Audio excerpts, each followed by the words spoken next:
വയനാട് ചേലക്കര മണ്ഡലങ്ങളിൽ വോട്ടിംഗ് പുരോഗമിക്കുന്നു. വോട്ടെടുപ്പിന്റെ ആദ്യ മണിക്കൂറുകളിൽ തന്നെ രണ്ടിടങ്ങളിലും ഭേദപ്പെട്ട പോളിംഗാണ് രേഖപ്പെടുത്തുന്നത്. രാവിലെ 11:30 വരെയുള്ള കണക്കനുസരിച്ച് വയനാട്ടിൽ 27.48% പോളിംഗ് രേഖപ്പെടുത്തി. മേപ്പാടി ഹൈസ്കൂളിലെ മുണ്ടക്കൈ ബൂത്ത് LDF സ്ഥാനാർത്ഥി സത്യൻ മൊകേരി സന്ദർശിച്ചു.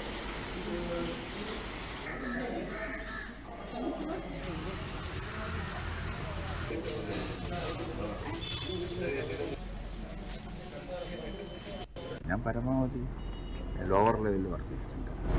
ഏറ്റവും പാവപ്പെട്ട ആളുകളുടെ കോളനികൾ ട്രൈബ്സ്, പിന്നെ അക്കാഡമിക് കേന്ദ്രങ്ങൾ, കോളേജുകൾ, ഇൻസ്റ്റിറ്റ്യൂഷൻ, സ്പോർട്സ് രംഗത്ത് താല്പര്യമുള്ളവരുടെ ഗ്രൗണ്ടിൽ പോയിട്ട് വിവിധ തലങ്ങളിലുള്ള ആളുകളുമായിട്ട് കമ്മ്യൂണിക്കേറ്റ് ചെയ്യാനുള്ള വലിയ ശ്രമം നടത്തിയിട്ടുണ്ട്. അതൊക്കെ അവർ ശ്രദ്ധിച്ചിട്ടുണ്ട്. UDF സ്ഥാനാർത്ഥി പ്രിയങ്ക ഗാന്ധി കൽപ്പറ്റ സെയിന്റ് ജോസഫ് സ്കൂളിലെ ബൂത്ത് സന്ദർശിച്ചു. I just hope that today everybody comes out and exercises their democratic right. I think it's the greatest strength that the Constitution has given people, and they should use it well.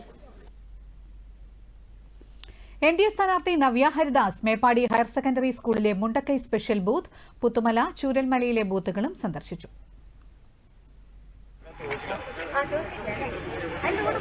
ചോദിച്ചോ